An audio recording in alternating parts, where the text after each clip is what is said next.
నీచం. ఒక విషయాన్ని చెప్పడానికి ఎక్కడైనా ఆధారం ఉండాలి, పొగరాటానికి నిప్పు ఉండాలి. వీళ్ళు నిప్పు లేకుండా పొగ సృష్టించేటువంటి అబద్ధాల కోరులు. వాళ్ళ మీడియా ఛానల్స్ కానీ, పచ్చ మీడియా ఛానల్స్ కానీ, ప్రింట్ మీడియా కానీ పదే పదే అబద్ధాలని ప్రచారం చేస్తూ ప్రజల్ని తప్పుదారి పట్టించడానికి, ప్రజల్ని మభ్యపెట్టడానికి, ప్రజలలో మైండ్ అంతా కూడా, వాళ్ళ మనసులంతా కూడా కలచివేసి ఒక అబద్ధాన్ని నిజంగా ప్రకటించి దొడ్డిదారిన అన్యాయంగా, అక్రమంగా, అబద్ధాల పునాదుల మీద మళ్ళా అధికారానికి రావాలని కోరుకుంటున్నటువంటి టీడీపీని ప్రజలందరూ కూడా గమనిస్తున్నారని చెప్పేసి ఈ సందర్భంగా నేను తెలియజేస్తా ఉన్నా. పెత్తందారీ పాలనలో రాష్ట్రం విధ్వంసం అంటారు. ఈరోజు గత 5 ఏళ్ల పరిపాలన పెత్తందారీ వ్యవస్థకు పేదలకు మధ్య జరుగుతున్నటువంటి పోరాటంగా ప్రజలందరూ చెప్పుకుంటా ఉన్నారు. జగన్మోహన్ రెడ్డి గారు అధికారంలోకి వచ్చిన దగ్గర నుంచి పేదల పక్షాన నిలబడి, అణగారిన పక్షాన పోరాడుతూ, అహర్నిశలు శ్రమిస్తూ, కష్టపడుతూ ఈ ఆర్థిక అసమానతలు తగ్గాలని, అంబేద్కర్ కన్నటువంటి కలైనటువంటి సమసమాజ నిర్మాణం జరగాలని, బడుగు బలహీన వర్గాలు ఆర్థికంగా, రాజకీయంగా, సామాజికంగా అన్ని రంగాల్లో అభివృద్ధి చెందాలని ఆయన పడుతున్నటువంటి తపన, ఆయన అమలు చేస్తున్నటువంటి సంక్షేమ పథకాలు, ఇవన్నీ కూడా ఇవాళ భారతదేశంలో ఒక ఆదర్శమూర్తిగా, ఆదర్శ పరిపాలనగా జగన్మోహన్ రెడ్డి గారి పరిపాలన నిలిచి, ప్రజలందరూ కూడా మళ్ళా అలాంటి పరిపాలన కొనసాగాలి, మా బతుకులు బాగుపడాలంటే జగనన్న మళ్ళా సీఎం కావాలి, ఎస్సీ ఎస్టీ బీసీ మైనారిటీ అగ్రకుల పేదలందరూ కూడా ఆర్థికంగా, రాజకీయంగా అన్ని రంగాల్లో ముందుకు వెళ్లాలంటే మళ్ళీ జగనన్న పరిపాలన రావాలి అని చెప్పేసి వాళ్ళంతా ఎదురు చూస్తున్నటువంటి ఈ సమయంలో తప్పుదారి పట్టించడానికి, అబద్ధాలు ప్రచారం చేసి అధికారానికి ఏ విధంగా అయినా రావాలి అని చెప్పేసి ఒక దుష్ట ఆలోచనతోటి పెత్తందారి పాలనలో రాష్ట్ర విధ్వంసం అని చెప్పేసి టైటిల్ పెట్టడం జరిగింది. మిత్రులారా, ఎస్సీ ఎస్టీ సప్లాన్ నిధులని దారి మళ్లిస్తున్నారని ఒక గోబెల్ ప్రచారం చేస్తున్నారు ఈ పచ్చ మీడియా, తెలుగుదేశం పార్టీ. వాస్తవానికి ఎస్సీ ఎస్టీ సప్లాన్ నిధులు ఏవైతే ఉన్నాయో వాటిని దారి మళ్లించడానికి ఎక్కడ కూడా అవకాశం లేదు. ఎందుకంటే భారతదేశంలో 2 రాష్ట్రాలే ఎస్సీ ఎస్టీ సప్లాన్ ని చట్టంగా తయారు చేశాయి. ఒకటి ఆంధ్రప్రదేశ్ 2012లో, 2013లో కర్ణాటకలో రాష్ట్రం.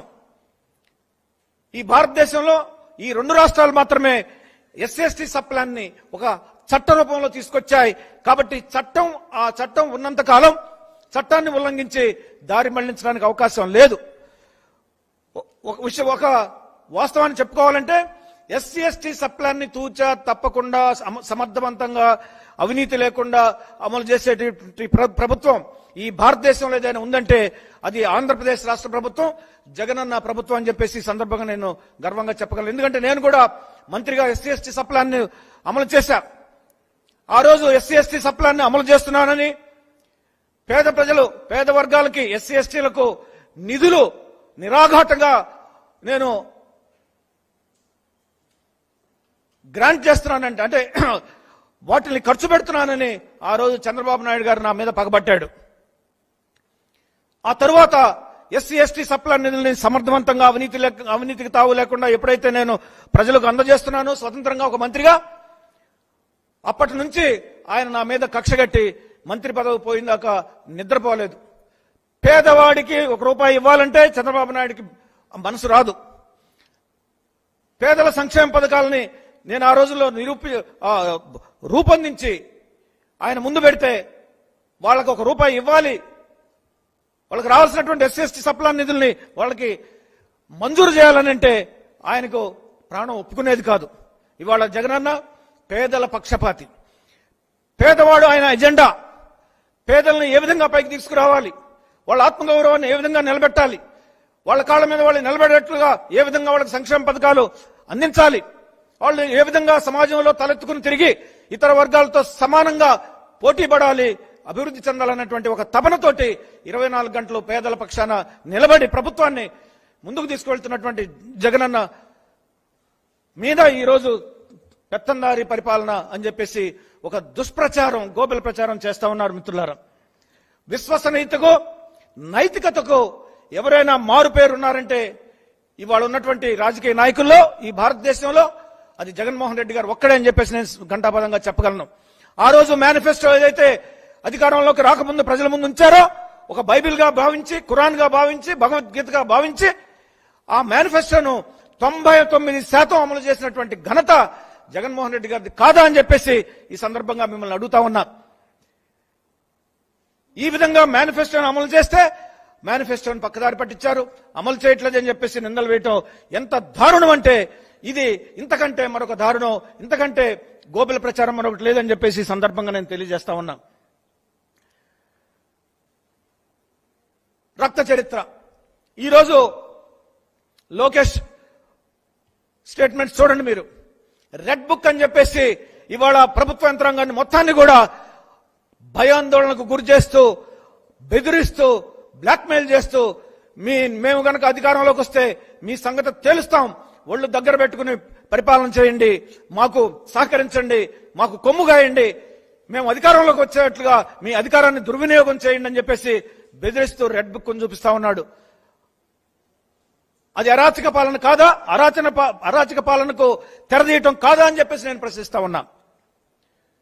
చంద్రబాబు నాయుడు గారు రాళ్లతో కొట్టమంటాడు ముఖ్యమంత్రిని.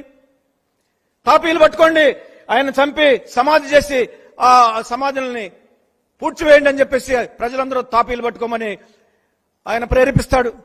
ఎవరిది రక్త చరిత్ర? ఎవరిది అరాచక పాలన? ఈ రోజు అరాచక పాలనకు తెరదీయటానికి చూస్తున్నది తెలుగుదేశం పార్టీ అని చెప్పేసి ఈ సందర్భంగా నేను తెలియజేస్తా ఉన్నాను. సంక్షేమ పరిపాలనకు సంబంధించినంత వరకు డైరెక్ట్ బెనిఫిషరీస్ కి డైరెక్ట్ గా ట్రాన్స్ఫర్ చేస్తూ 2,70,00,000 కోట్ల రూపాయలని ఖాతాదారులు అంటే లబ్ధిదారుల ఖాతాకి నేరుగా వెళ్లినటువంటి విషయం మనకు తెలుసు. నాన్ డిబిటీ ద్వారా పరోక్షంగా వాళ్ళ సహాయం చేసింది మరొక 2,30,000 కోట్లు. వెరసి 5,00,000 కోట్ల రూపాయల నిధుల్ని పేద ప్రజలకు అందించినటువంటి ఘనత జగనన్న ప్రభుత్వాన్ని అని చెప్పేసి ఈ సందర్భంగా నేను తెలియజేస్తా ఉన్నా. ఈ 5,00,000 కోట్లలో 2,20,000 కోట్లు నేరుగా ఎస్సీ ఎస్టీ సప్లాన్ నిధుల ద్వారా ఎస్సీ ఎస్టీలకు అందినటువంటి విషయాన్ని కూడా ఈ సందర్భంగా మీకు తెలియజేయాలని నేను ఆశపడుతున్నాను. ఈ గోబెల్ ప్రచారాన్ని దయచేసి మీరు నమ్మకండి అని చెప్పేసి ఈ సందర్భంగా నేను తెలియజేస్తా ఉన్నా. ఒక్క అమ్మఒడి పథకం ద్వారానే ఈ 5 ఏళ్లలో 32,000 కోట్ల రూపాయల నిధుల్ని ఖర్చు పెట్టడం జరిగింది. నాడు నేడు పథకం ద్వారా 73,000 కోట్ల రూపాయలు ఖర్చు పెట్టి ప్రభుత్వ పాఠశాలల్ని కార్పొరేట్ స్థాయికి తీసుకొచ్చి పేద వర్గాల ప్రజలకు, వాళ్ళ బిడ్డలకి నాణ్యమైన, ఉన్నతమైన వాళ్ళ జీవితాలని మెరుగుపరిచే విధంగా, ఉపాధి కల్పన కల్పించే విధంగా, వాళ్ళు అభివృద్ధి చెందే విధంగా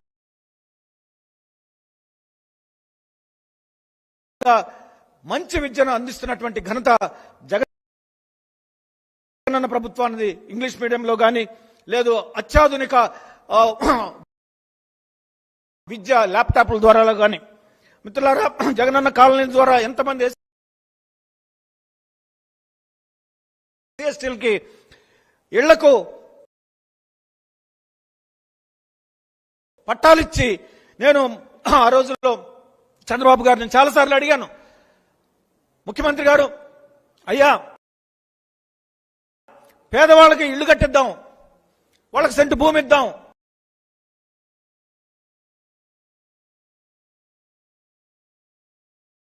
వాళ్ళకి ఇళ్లు కట్టిద్దాం, ఇళ్లు లేక అవస్థ పడుతున్నారంటే ఏ రోజు కూడా నా మనవి ఆయన ఆలకించలేదు. ఏ రోజు కూడా ఎన్నోసార్లు నేను బతిమలా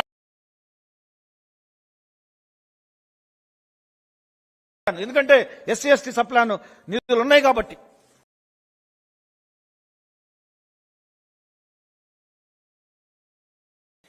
ఆయన ఎప్పుడు కూడా ఒప్పుకునేవాడు కాదు. ఎందుకంటే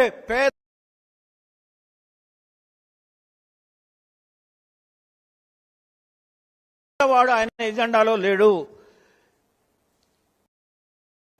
ధనికుడిని మరింత ధనికుడిగా చేయాలి, పెద్ద పెద్ద పరిశ్రమల్ని ప్రోత్సహించాలి, ఉన్నవాడిని మరింతగా అభివృద్ధి చెందాలా, తన స్వజాతి ప్రజల్ని వాళ్ళని బాగు చేయాలి, వాళ్ళ జేబులు నింపాలి అనే ఆలోచన తప్ప అట్టడుగున్నటువంటి పేదవాడికి చేయూతనివ్వాలి, అట్టడుగున్న పేదవాడిని వాడు చేయి పట్టుకుని నడిపించి పైకి తీసుకురావాలనేటువంటి ఆ ఆలోచన ఏ రోజు కూడా చంద్రబాబుకు లేదు అని చెప్పేసి నేను ప్రత్యక్షంగా చూశాను. ఈ విషయాన్ని ప్రజలు కూడా గమనించాలని చెప్పేసి ఈ సందర్భంగా నేను తెలియజేస్తా ఉన్నా. ఆ రోజు విదేశీ విద్య స్కీమ్ ఉండేది, కేవలం 15 లక్షలు మాత్రం ఇచ్చేవాళ్ళం. ఇవాళ జగన్మోహన్ రెడ్డి గారు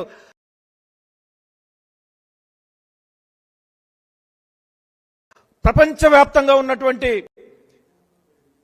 అత్యంత అగ్రస్థానంలో ఉన్నటువంటి యూనివర్సిటీలో చదువుకోవడానికి 15 లక్షలు చాలు. అవి అటు ఇటు కాకుండా ఉంటాయి. 1,25,00,000 ఇచ్చి కూడా ఒక్కొక్కరికి వాళ్ళ మీద 1,25,00,000 రూపాయలు ఇచ్చి ప్రపంచంలోనే అగ్రగామి యూనివర్సిటీల్లో పేద పిల్లలను చదివించాలనేటువంటి కోరిక ఏదైతే ఉందో ఆ పథకం నిజంగా జగన్మోహన్ రెడ్డి గారిని యొక్క పేద వర్గాల పట్ల ఆయనకున్నటువంటి తపన, ఆయనకున్నటువంటి ఆవేదన, ఆయనకున్నటువంటి అంకిత భావం, చిత్తశుద్ధి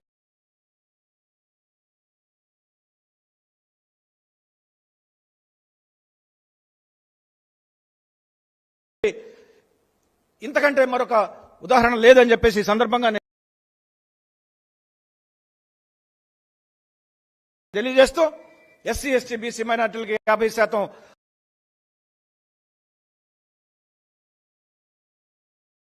పదవులు, నామినేటెడ్ పదవులు ఇచ్చి గౌరవించినటువంటి ఘనత కూడా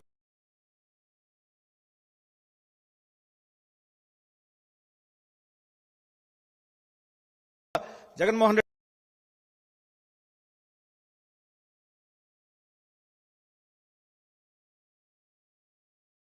గారిదని చెప్పి తెలియజేస్తూ ఈ ఛార్జ్ షీట్ ఏదైతే ఉందో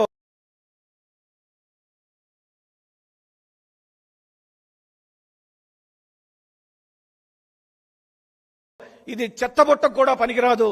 దీన్ని బూడిద చేయడం